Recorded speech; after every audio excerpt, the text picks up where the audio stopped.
வாழ்க வளமுடன். நாம இந்த உலகத்துல வாழ்கின்ற வரைக்கும் உடல் மிக சிறப்பாக, வளமாக, வலி இல்லாம, நோய் இல்லாம வைத்துக் கொள்வது அவசியம்ங்க. இந்த உடல்னு ஒண்ணு இல்லாட்டி நாம எப்படிங்க இந்த உலகத்தோட நன்மைகளை உற்சாகமா, இன்பமா எல்லாவற்றையும் அனுபவிக்க முடியும்? முக்கியமா இயல்பான வாழ்க்கையில உடலுக்கு சரியான அசைவுகளை கொடுப்பதற்கு வழி இல்லாம சிக்கிக்கிட்டோம். மூளைக்கும் கண், காது, மூக்கு, வாய், நாக்குன்னு புலன் உணர்வுக்கும் அதிக வேலை கொடுத்து செயல்படுவதோடு நின்னுட்டோமே. அந்த காலம் மாதிரி உடல் உழைப்பும் அதனால ஏற்படுகிற களைப்பும் ஓய்வும் நல்ல தூக்கமும் இப்போ இல்லைங்கிறதை நீங்களே ஏத்துக்குவீங்கதானே? வேற வழியும் இல்லைங்க. காலம் மாறிடுச்சு. நம்ம வேலைகளும் உழைப்பும் நவீனமா மாறிடுச்சு. இதனால நம்மளோட இந்த உடலுக்கும் உடலுறுப்புக்கும் சரியான அசைவுகள் இல்லைங்க.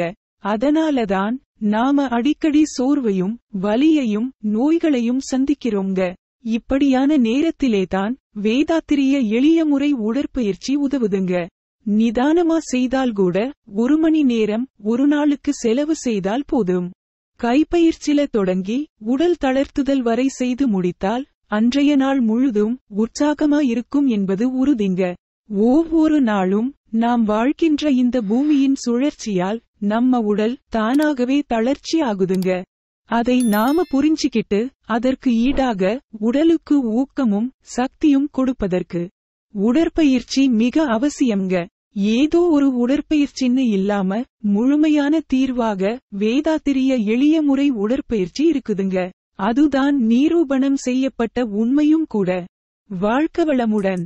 வணக்கம் அன்பர்களே, வாழ்க வையகம், வாழ்க வளமுடன். வேதாத்திரிய சேனலோடு இணைந்து கொள்ளுங்கள். உங்கள் உடல் நலம், மனவளம், உயிர் வளம் பெருக்கிக் கொள்ளுங்கள். உங்கள் வாழ்க்கையையும் பொருளாதாரத்தையும் உயர்த்திக் கொள்வதற்கான வழிகள் இங்கே சொல்லப்படுகின்றன. இன்றே சப்ஸ்கிரைப் செய்து கொள்ளுங்கள். வாழ்க வளமுடன்.